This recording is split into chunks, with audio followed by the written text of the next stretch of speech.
Good morning, dear student. This is Mandeep Sani, and today I'm here with the leftover chapter. In this AV assignment, we will cover this one and we will cover the question answer of this lesson, right? So, without wasting a time, I'm going to proceed with the pledge first. I'm Mandeep Sani, commit to be vigilant and bear in mind at all times a risk to myself and my colleagues from COVID-19. I promise to take all necessary precautions that prevent the spread of this deadly virus. I promise to follow and encourage others to follow the key COVID appropriate behavior, to always wear a mask, face cover, especially when in public places, to maintain minimum a distance of 6 feet from others, to wash your hands frequently and thoroughly with soap and water. Together we will win this fight against COVID-19. All right, in the previous assignment, we have already done some part of this chapter.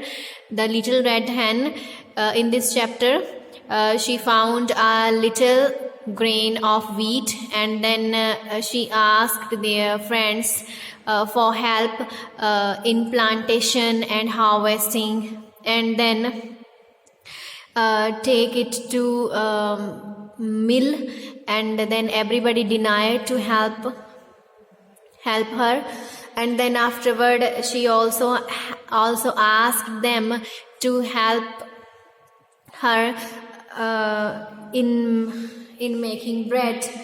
But again what they are saying, now we will continue this story, and we will see what is happening next in the story when she asked them to help her in making food, right? You mix the dough and let it rise, mix and let it rise. You do the cocky pocky until it is done. Eating it will be fun. तो आप मेरी इसको बनाने में मदद करेंगे. Little red hen ने कहा कि आप रोटी बनाने में मेरी मदद करेंगे. अपने फ्रेंड्स को कहा, तो उन्होंने कहा कि कैसे होगा, क्या क्या करना पड़ेगा प्रोसेस में हमको. तो उसने कहा कि पहले एक डो तैयार करना पड़ेगा, उसको थोड़ा टाइम रेस्ट करवानी पड़ेगी, और उसके बाद ये रेस्ट करेगा तो फिर थोड़ा सा राइज हो जाएगा, थोड़ा सा फूल जाएगा. उसके बाद एंड देन अनटिल तब तक हम कॉकी पॉकी कर सकते हैं, एंड इसके बाद इस खाने का मजा ले सकते हैं. And now we will move towards our next page. Cat, not I have to sit in the warm sun. मैं नहीं कर सकती आपकी help little red hen, because मैंने तो धूप में बैठना है. Mouse, I can't, I have to eat my cheese. Again everybody is denying the little red hen with the same reason. Dog, I would love to help you but I have to bury my bone. मैं भी नहीं कर सकता क्योंकि मुझे अपनी bone को कहीं पर दबाने जाना है. Duck, Nora, I have to swim in the pond. मैं भी नहीं कर सकती क्योंकि मुझे अपनी बोन को मुझे पॉन्ड में, एक तालाब में तैरने के लिए जाना है. Little red hen, very well, I do it myself. कोई बात नहीं, मैं अपने आप कर लूंगी. लिटिल रेड हैन ने कहा. Tortoise, who is the host of this story, host of the program, and she did it. Little red hen baked the bread all by herself. तो लिटिल रेड हैन ने कहा कि मैं bread को अपने आप बेक कर लूंगी अभी.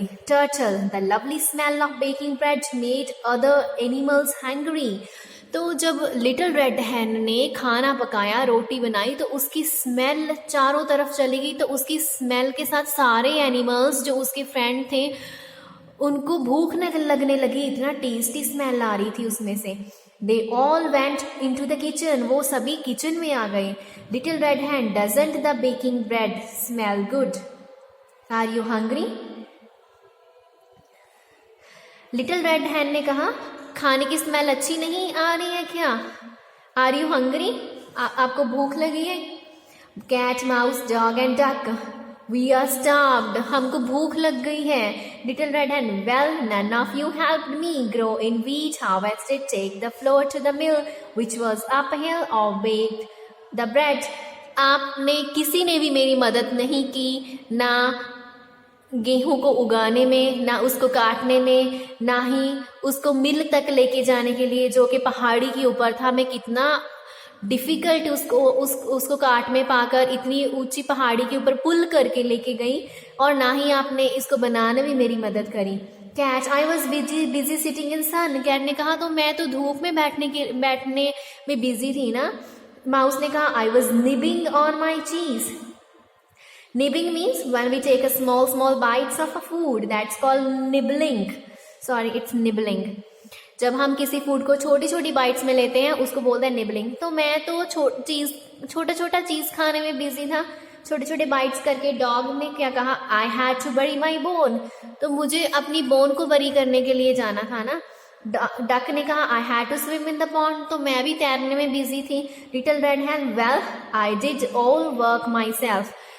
बहुत अच्छा, अभी मैंने, लिटिल रेड हैन ने कहा तो मैंने सारा काम अपने आप कर लिया है अभी। Now I will bake cakes और cookies.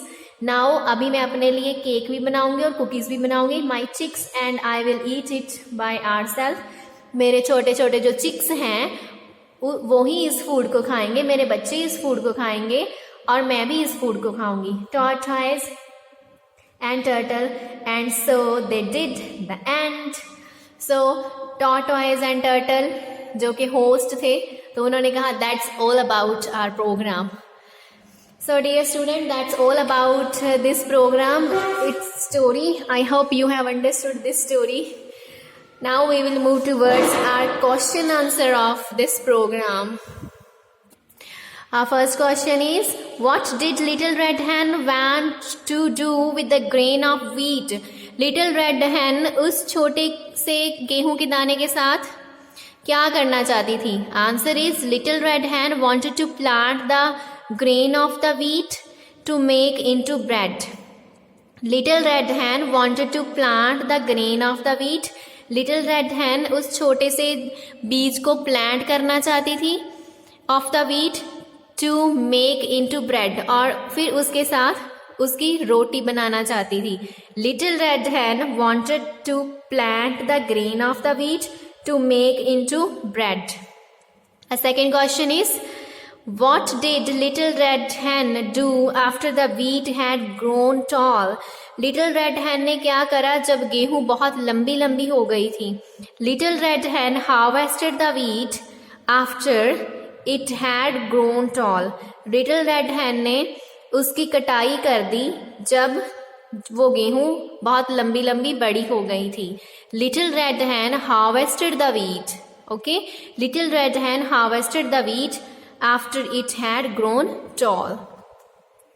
Number third is, who helped Little Red Hen harvested the wheat? किसने Little Red Hen की हार्वेस्ट करने में हेल्प करी? किसने गेहूं को काटने में लिटिल रेड हैन की हेल्प करी? No one help little red hen harvest the wheat. किसी ने भी लिटिल रेड हैन की हार्वेस्ट करने में हेल्प नहीं करी। No one helped little red hen harvested the wheat, right. Number fourth is, where did little red hen take the wheat after harvesting and how? Little red hen ने little red हैन गेहूं को काटने के बाद कहाँ लेकर गई एंड कैसे लेकर गई? Where did little red hen take the wheat after harvesting and how? Little red hen took the wheat to the mill after harvesting.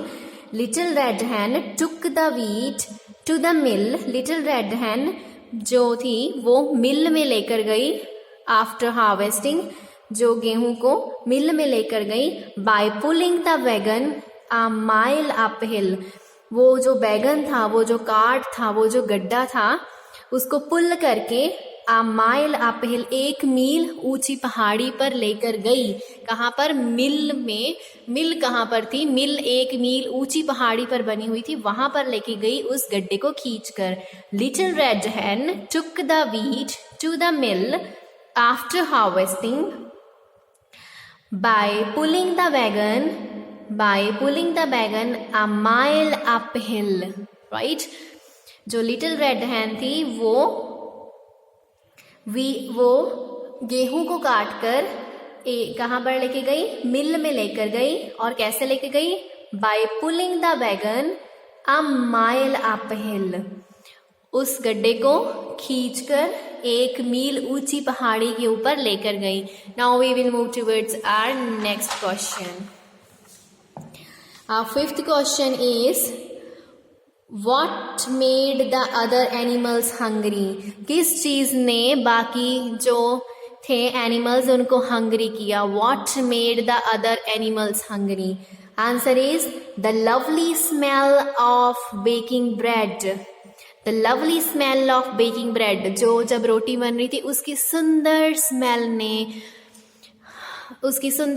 ने made the other animals hungry. बाकी जो जानवर थे उनको हंग्री कर दिया, उनको भूख लगा दी. The lovely smell of baking bread made the other animals hungry. The lovely smell of baking bread made the other animals hungry, right? So that's all about our today's AV assignment. I hope you have understood this story, this program. So in the next assignment we will complete the bookwork of this lesson. Till then, take care. Bye bye. Have a great day.